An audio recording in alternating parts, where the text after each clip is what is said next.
49, durability yang tidak begitu berbeda dengan ofensif yang sama. Oke. Ini dia game 50-50. Game Index luar biasa. Terima kasih banyak untuk para kru MPL di belakang sana. Dan tentunya kita bakal melihat untuk game yang ketiga kali ini. Wah, dengan adanya Faramis di tangan Aboy, tentunya akan menjadi jaminan teamfight cukup jangka panjang ya untuk Geek Farm sendiri. Sementara Dewa lebih lagi-lagi membawakan hero nyaman mereka, hero comfort mereka. Tapi apakah itu cukup untuk membawa mereka bisa mengamankan game ketiga? Oke, it's okay. Memang belum ada match point di tangan dari kedua belah tim. Tapi sekarang kita bakal melihat pembuktian dengan jati diri masing-masing. Langsung menunjukkan line up dan dengan tepuk tangan dari FPL Playoff. Let's go. Game ketiga yang dimana sistem kepercayaan malah mulai sudah terlihat dari sisi Dewa United. Dan Geek Farm mereka sempat kehilangan faktor tersebut di game kedua. Oke, early game yang sempat di lead sama Geek Farm di game yang pertama, seketika hilang untuk berbicara game yang kedua. Betul. Sekarang mereka membawakan Ruby dari Geek Farm dan Rafaela dari Dewa United Esports dengan tujuan untuk teamfight yang jauh lebih panjang. Untuk sekarang bahkan lagi dan lagi kita melihat dua hal yang sama, XP dan mid laner yang melakukan sebuah clear wave yang begitu cepat, tapi lagi dan lagi ada Wilderness Blessing dari Case yang akan membuat rotasi untuk di area river dan jungle-nya yang jauh lebih bebas. Ya, sementara Baloy yang sempat bermain cukup agresif bakal diberi tahan terlebih dahulu dan Luke bermain dengan sangat amat menyeramkan, menahan pemain-pemain dari Dewa yang mencoba untuk mendapatkan kontes ke arah Little Wonderan. Oke, sebuah early game yang cukup agresif. Berperan sedikit proaktif dari Luke dengan rotasinya karena dia juga membawakan Quantum Charge ditambah dengan Festival of Blood dan tujuan dari Retribution untuk melakukan engage dari early game memaksa Flicker untuk keluar sepertinya. Sakit lu ternyata ya. Agak lumayan sakit dan bahkan agak cukup ketar-ketir melihat adanya Geek Farm mendapatkan 4 suara kembali dari para caster. Ya, dan 2 suara untuk Dewa United.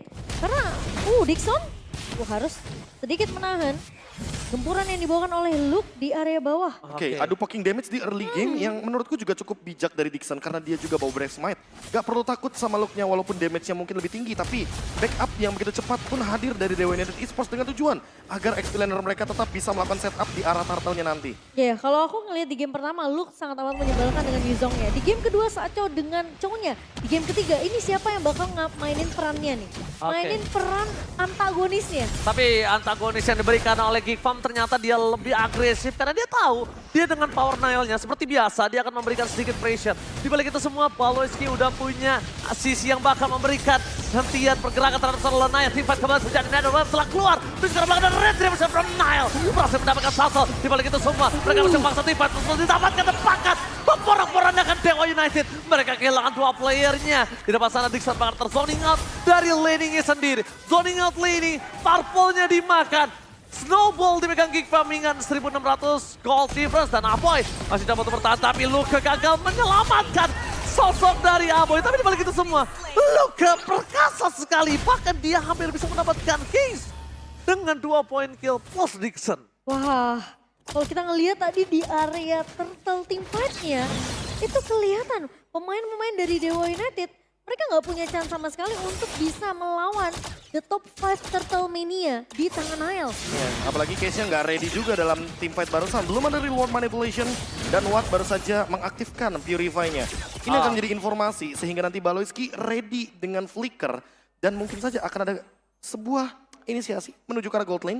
Tapi balik lagi untuk berbicara early game, Geek Farm seolah ingin karakter early game mereka di game yang pertama muncul kembali di game yang ketiga kali ini. Hanya saja ada sedikit rotasi yang berbeda. Sekarang Geek Farm-nya nih yang play defensif di area gold lane. Ya, karena dia merespon semua Mochan dan juga Profesor. Dia merespon dengan adanya Watt, tidak ada lagi Purify Camp yang menuju ke arah Nile arah belakang. Masih ada sliding tackle, membuat para pasukan dari Dewa United mereka mencoba untuk mengejar kembali Nile. Terbakar yang mau manipulation, membuat sosok Nile kali ini terperangkap dan dia keluar dari Netherlands dengan langsung dimakan oleh para pasukan Dewa. Ini menjadi sebuah keuntungan yang sangat maksimal mereka mendapatkan Nile di depan sana, Momochan. Ya, terkena efek Molten Side sehingga membuat Nile harus tertarik kembali lagi ke dalam lingkaran yang sudah dibuka oleh Case. Oh my god, Time of Venom keluar menuju ke arah Super Out Supriyadi, dia bisa terobosan bahkan Luka is coming! Double kill! Lihat, tinju di balas bawan, benjol dua pemain dari Dewa United di arah top lane dan bahkan monyok begitu saja, Momochan. Wah, sekarang problem kedua ternyata kembali lagi Luke yang benar-benar mengganggu. Cukup menyebalkan dengan Pakitonya. Permainan gunting dan bahkan permainan yang cukup agresif. Karena dia memiliki damage yang tidak bisa ditahan bahkan oleh pemain-pemain Dewa United. Oke, tidak bisa ditahan sama Dewa United, tapi Dixon memang tidak bisa menahan untuk penalti zone. Nadalnya tidak berhasil dan Retribution from Lanaya. Berhasil mendapatkan satu buah turtle di balik itu semua. Holy Patit Love is on point. Sako save the day. Berhasil menyelamatkan para pasukan dan bahkan shutdown hampir terjadi. Luka pun tidak bisa dibendung. Akhirnya membuahkan hasil shutdown. Killing spree again and again. Holy Patism from Sako save the day kali ini. Wah, hampir ya. Sebenarnya posisi dari Dixon pun masih bisa survive hampir banget. Tapi Flicker benar-benar dikorbankan oleh Aboy untuk numbangin satu pemain itu, Be. Ya, kalah rotasi dikit nggak ngaruh. Dixon hadir di setup area turtle dengan tujuan agar bisa memberikan efek traumatik. Terutama untuk pemegang retribution mereka, Nile. Geek Farm yang kali ini kehilangan turtle yang kedua. Tapi harus menukarkan dengan kompensasi yang cukup nyata di area bottom lane. Dengan satu turret yang sepertinya akan cukup berimbang. 50-50 untuk bagian top lane juga yang harus dihilangkan. Cak Dera sekarang mencari space. Tinggal gimana caranya Geek Farm bisa melakukan follow up dengan 4-man move mereka. Apalagi mereka bawa Faramis. Jadi untuk team fight 4 lawan 4-nya mereka jauh lebih kuat. Wah, sekarang masalahnya Cadere ini akan ngasih pressure di area bawah. Tapi I'm offended-nya kayaknya ini agak cukup berbahaya karena Lanaya yang bakal lebih perkasa. Lihat damage-nya masih bisa dibendung oleh Nanda bahkan Kadera termakan oleh Case dan juga Lanaya. I'm offended yang ternyata menjadi senjata makan tuan membuat Kadera harus bertunduk lemas tak berdaya di arah bottom lane. Dan Case masih menjadi kunci untuk Dewa United. Setidaknya Kadera berhasil untuk ditumbangkan. Oh my god. Walaupun mencoba ditumbangkan, Dixon masih mau lebih di depan sana. Langsung ada Volley Boy dengan Wolti. Sutota. Damage yang sakit diberikan dengan adanya Wolti. Tapi dibalik itu semua Paloiski seorang diri. Kalau dia masuk lebih dalam ini cukup berbahaya dan foto is coming. Itu dia, Flash of the Oasis. Ini adalah sebuah item yang sangat menjengkelkan sekali. Magic damage-nya tinggi, harganya murah, efeknya luar biasa. Dan bahkan di depan sana langsung ada shutdown pun terjadi. Berjalan Case. All in. Tidak dikasih nafas sama sekali, bahkan Flicker sekalipun tidak bisa dia pencet. Ketika adanya kekurangan dari segi member yang dimiliki dari Dewa United, Case mereka tidak bisa melakukan compete terhadap take over turtle yang dipegang Nile harusnya. Jadi, no perfect turtle tapi tetap Geek Farm mengungguli dari dua turtle yang mereka sanggupi, Momochan. Ya, kayaknya Dewa harus udah mulai relax deh, harus udah mulai sabar, mainnya jangan terlalu terburu-buru. Karena banyak banget pergerakan yang tidak dibutuhkan. Sepertinya Dixon tadi dengan adanya satu buah penalty zone di area mid. Ya, apalagi untuk Flicker ya, penggunaan Flicker benar-benar harus diperhatikan. Karena beberapa kali kita melihat Flicker atau bahkan Purify yang secara paksa dilakukan oleh teman-teman dari Dewa United Esports. Ketika mereka memang dalam keadaan terancam, terutama Geek Farm yang lagi-lagi rotasinya menuju ke arah Cak Dera. Cak Dera dijadikan umpan. Walaupun tidak ada hero healer, tapi mereka tahu Cak Dera ini kan build-nya menuju ke arah Husklaw. Sehingga basic attack akan menyelamatkan nyawa dari Cak Dera itu sendiri. Bahaya. Dewa United Esports gimana caranya untuk mengembalikan keadaan? Blade Armor. Wow, halo kakak. Aduh, salah fokus kan. Oke, kita langsung menuju ke dalam in-game lagi nampaknya. Di mana Dewa United melakukan rotasi ke arah bottom lane untuk mendapatkan confirm dan terdeteksi Case di masalah MOP dan dikeluarkan. Dan bahkan Flicker masih bisa didapatkan. Heavy crossbow standing dan terbang. Mendapatkan satu poin kill dari seorang Kadera. Nile bersama dengan Super Awat Supriyadi. Dan TC mid-nya gagal dapetin Super Awat. Still survive in the bottom lane. Membalaskan keadaan. Para pasukan dari Geek Farm. Mereka memukul mundur pertukaran 1-1. Tapi dibalik itu semua Momochan. Out of nowhere. Luke memanfaatkan power laning push di arah top lane. Iya, ketika dari kedua belah tim mereka terlalu sibuk untuk melakukan teamfight di area bawah, targeting ke arah Watt. Di sini Geek Farm mereka lebih berfokus gimana split push yang dilakukan sama Luke berjalan dengan sangat amat sempurna. Dan bahkan Dewa United terdistract akan teamfight kecil tersebut di area bawah. Oh, halo. Wah, welcome to APL Arena. Tapi lihat di depan sana para pasukan dari Dewa United, mereka masih melakukan defensif. Cuma sekarang mereka memang memegang laning. Dari segi push, dua lane yang berbeda itu baru mereka sedikit ketar-ketir. Ya, dua turtle dan juga dua turret yang sudah diamankan begitu saja. Tapi lagi dan lagi Luke akan menjalankan perannya sebagai pemegang lane jauh yang ketika nantinya kita sudah mulai berbicara sedikit untuk Dewa, Ini mungkin agak sedikit harus memperhatikan bagaimana laning jauhnya juga karena mereka membawa Ravela jadi hero team fight over hero split push. Oke, Lanaya masuk terlalu dalam, Palos di depan sana dan bahkan penalty zone. Menzoningan Kadera, masih bertahan dengan Netherlands, mereka berkumpul menjadi satu. Niles coming up, reward manipulationnya gagal untuk mengandangi Gigfam. Mereka akan mencoba memaksa tim fight kembali karena Lucas coming, happy birthday surprise attack. Sako menuju ke arah belakang, Decimate belum ditahan. Para pasukan dari Dewa United berhasil mendapatkan satu point kill. Luka, lihat, tinju dibalas Pak Wan kali ini. Wow, Luke yang berhasil untuk mendapatkan momentum menculik satu pemain. Dan di mana Sako yang sempat bertahan hidup dengan adanya Holy Healing dan juga Holy Baptism ternyata tidak cukup untuk menahan damage yang dimiliki oleh seorang Luke 5-1-3. Membuat Luke tentunya tidak mudah untuk ditumbangkan. Dan itu adalah Festival of Blood. Itu dia, dan gak hanya itu Be, ingat di sisi lain Gigfam mereka masih punya Aboy. Iya, tapi balik lagi. Permainan apa? Permainan kiting yang manis banget. Itu Satu-satu dibuka. Holy Baptism, Inferno. Lalu ada penalty zone yang langsung straightforward menuju ke arah Cadera. Dan yang terakhir, real world manipulation. Ketika tidak ada target di dalam kotak dari real world manipulation, ya udah, mau nggak mau, Dewa harus tutup real world manipulationnya. Tapi di belakang sana, Luke memotong hal tersebut. Dan lagi-lagi dengan item yang sudah benar-benar ready. Terutama untuk dari Nile-nya sendiri, dia ready banget untuk menahan semua damage per second. Terutama dari Glowing One, karena udah punya Radiant Armor. Dan untuk sekarang lihat item dari Aboy, dia juga ingin membantu Baloyski untuk memberikan efek dari life drain. Tapi lihat surprise kembali terjadi, hampir ada guntingan tapi itu hanya ada efek kejut Profesor KB. Karena tim fight yang sesungguhnya mungkin akan ada berada di arah bottom lane. Kalau kata Luke mungkin bercanda kali ya. Bercanda, ngagetin aja, efek kejut. Efek kejut yang cukup membuat ketar-ketir ya dari sisi Dewa United Esports. Dan sementara Lord sudah mulai digiring di area bawah dan Lanaya.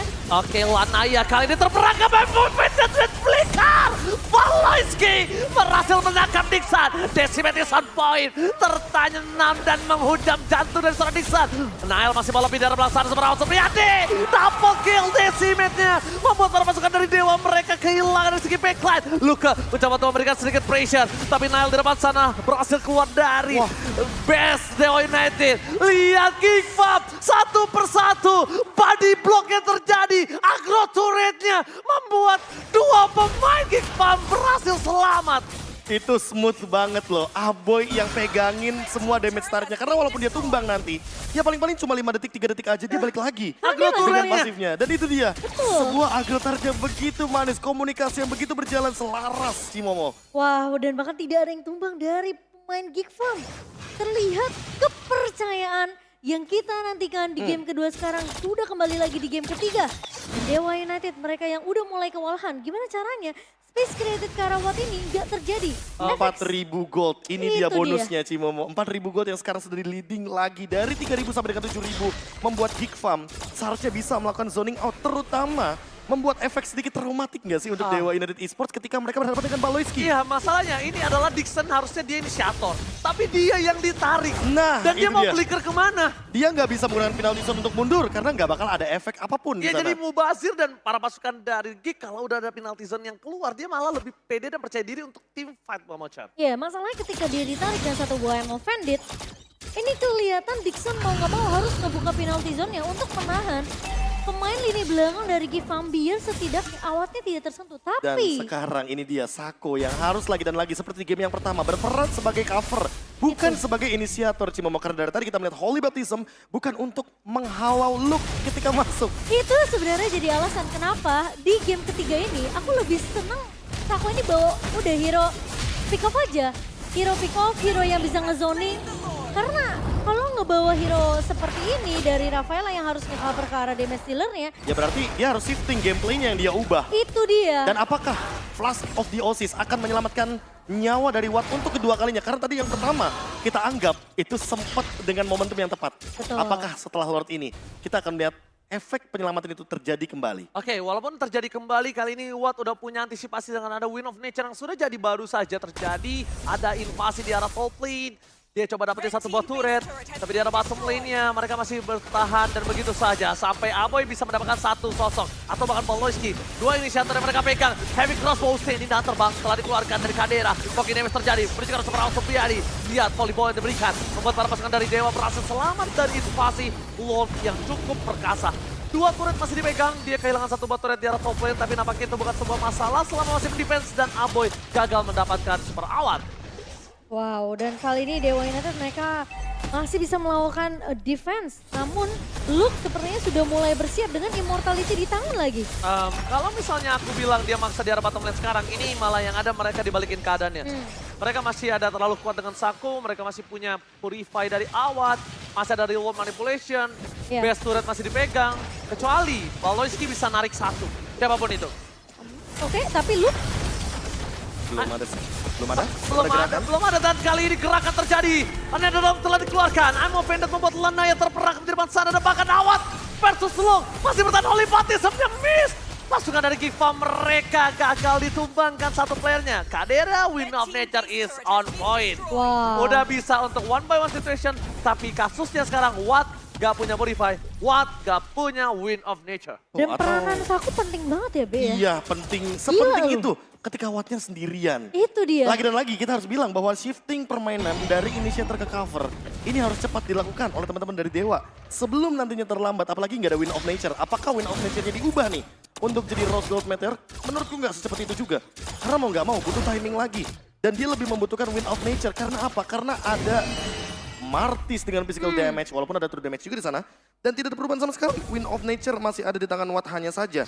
Ini dia Legend Sword yang mungkin akan dia jadikan menuju ke arah Malefic Roar. Agar nantinya permainan front to back bisa dijalankan. Dan perlu diingat, Dewa United Esports dengan draft seperti ini, mereka benar-benar ingin melakukan gerakan elit menuju ke arah late game. Agar nantinya permainan Teamfight 5 dengan Holy Healing dari Rafaela, ini bisa maksimal. Athena Shield menjadi salah satu penutup kayaknya dari Dixon, agar nanti tidak ada burst lagi nih dari Aboy-nya. Oke. Masalahnya kalau misalnya memang Dewa mau membawakan permainan yang elit, inisiasinya ini ingat loh cuma dari Dixon. Dan itu harus di follow up dengan adanya Reward Manipulation, dengan adanya Inferno, dengan adanya Saku bawa Holy Healing untuk nge-cover dari sisi Watt-nya. Dan Watt gak boleh sampai terpick off. Oke, Dixon dengan satu penalty zone-nya, apakah dia akan merelakan flickernya menuju ke arah backline? Agar nanti teman-teman dari Dewa United Esports juga bisa membuka teritorial dari Reward Manipulation-nya. Sehingga Case bisa pegang kendali team fight-nya. Karena dari tadi lihat damage deal-nya aja dipegang sama Aboy dan Baloyski. Oh, ya. Tapi sepertinya hanya mengambil map control aja dari Baloyski. Free Lord. Free Lord ini. Free Lord. Free Lord. Ketika Dewa udah tarik mundur itu udah Free Lord harusnya. Dan kalau ngelihat dari Lanaya one by one dengan Luke, ini punya power dimenangkan Lanaya sih. Cuma kalau Luke dan Lanaya bedanya satu skill escape mekanismenya punya, yang satu enggak. Iya. Jadi pertukaran juga tidak cukup adil, Momo-chan. Benar-benar. Dan kayaknya terlalu membuang waktu nggak sih ketika terlalu berfokus sama Luke yang masih punya immortality dan ngasih space justru ke arah Cak Dera untuk ngasih dealing damage. Oke. Si Kerenael ini emang benar-benar nyebelin untuk super awat lebih tepatnya. Cukup setuju dengan apa yang Ranger Mas bilang karena ini merupakan sebuah kenangan tersendiri bagi Super House Priadi. Tapi lagi dan lagi, winning condition dari Geek Farm ada dari bagaimana cara endgame mereka, targeting mereka, dan lebih tepatnya dive in mereka menuju ke arah Watt. Dua flicker ready, dua sprint ready, retribution juga mungkin akan dia keluarkan. Dewa United Esports tinggal memanfaatkan Case sebagai high ground defendernya agar bisa melakukan winning condition. Oke, Case kita lihat dia masih ada di belakang. Reward Manipulation belum dibuka tapi depan sana. Poloski flickernya for nothing. Reward Manipulation udah dibuka oleh Case. Netherlands juga menjadi sebuah penghambat.